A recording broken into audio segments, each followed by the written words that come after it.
کسی نے ہندوستان میں ختم نبوت کا کانفرنس منعقد ہوا، میں جب یہاں میں نے جنگ اخبار کی کارروائی پڑھی، اس میں ایک مولوی نے اعتراض کیا کہ چونکہ مسیح علیہ السلام کا نام مرکب تھا، یعنی غلام احمد، اور تمام انبیاء کے نام غیر مرکب ہیں، اس لیے آپ نعوذ باللہ سچے نبی نہیں تھے۔ یہ مولوی کے جہالت کی حد ہے، تمہارا نام غیر مرکب اتنی حماقت ہے، قرآن پڑھتے ہی نہیں۔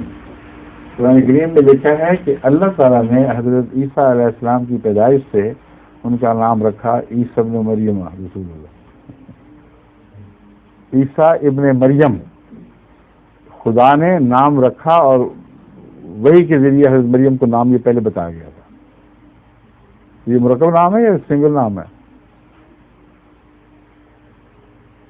اور یہی اسم اللہ دہراتا ہے بار بار، عیسیٰ کو الگ کر کے اسم نہیں بتاتا۔ تو اذ قال عیسیٰ ابن مریم، اور پھر فرشتوں کا یہ بتانا وحی میں کہ خدا نے فرمایا یہ نام ہوگا اس بچے کا عیسیٰ ابن مریم، تو یہ مرکب ہے کہ نہیں؟ بالکل پاگل والی باتیں ہیں۔ چند نام انہوں نے یاد رکھ لیے ہیں، حالانکہ ان کی معنوں پہ غور بھی نہیں کیا۔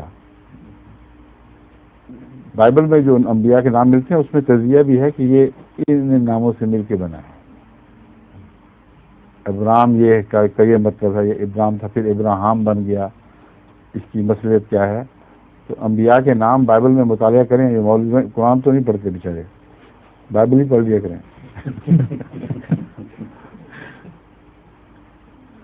ٹھیک ہے، ظہور مہدی آخر زمان